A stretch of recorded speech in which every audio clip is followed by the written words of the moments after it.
Hello everybody, it's Tara Trainer. I wanted to go ahead and make another quick video for Module 3 and Module 4. So we'll get started right away on Literacy 101 course, the Module 3. So the topic this time is using standards-based instruction.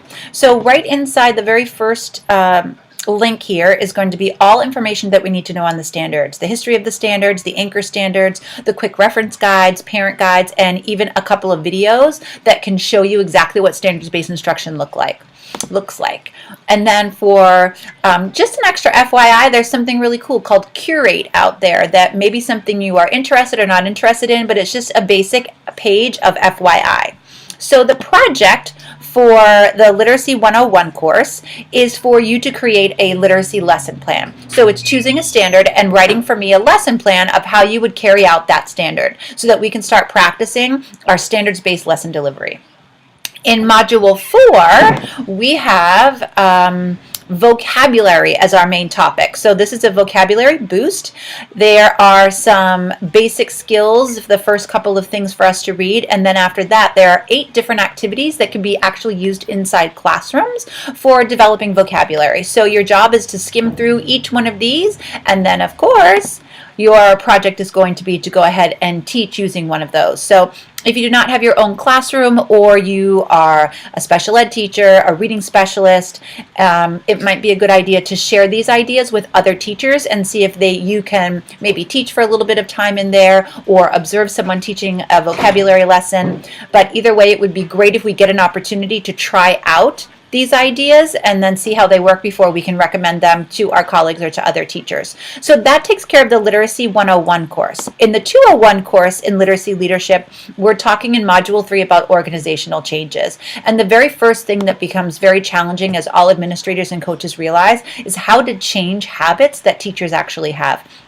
So the first part of this module is really looking at how we can get people to change in a very positive way. And then underneath that is all information about a balanced literacy diet. You see, we can think about how people can change and then think about maybe some strong ideas that we now have that we want to foster throughout our school. For instance, if you wanted the idea of grade level text in every student's hands every day, and you've decided that next year that's really going to be your literacy theme, or engage in daily writing, whatever it is that you've really come up with, what I want you to do now is in your project is to think about how are you going to get that through to the staff. So the first one is in guiding change, which is then going to tell me a schedule that you have for next year, 2019-2020, of all the opportunities you're actually going to use to talk about your topic, how you're going to spread the word that this is really our literacy push for next year.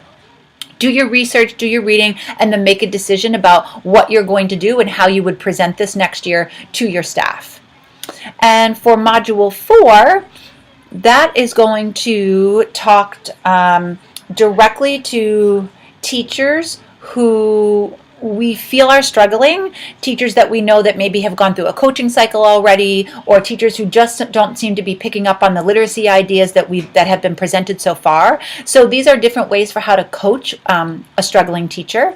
And then down below, of course, are the vocabulary elements that the 101 course got. That way you have some ideas that you can present to staff to say, hey, I heard of this great idea. Why don't you give this a try in your classroom? Because, you know, when we do have people come to us about especially vocabulary, here are some great ideas that we can use that would really help teachers come up with some good vocabulary ideas.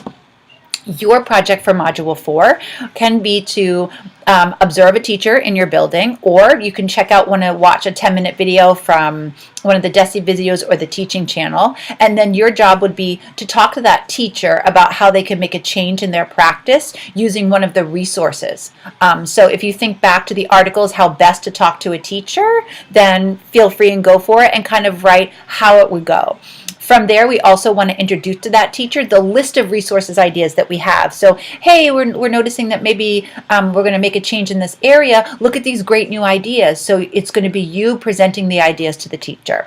So I hope this makes sense, and I hope it's helpful and valuable for our practice when we're out there and in these exact situations. So I hope everyone has a great next couple of weeks, and chat soon. Thanks. Bye.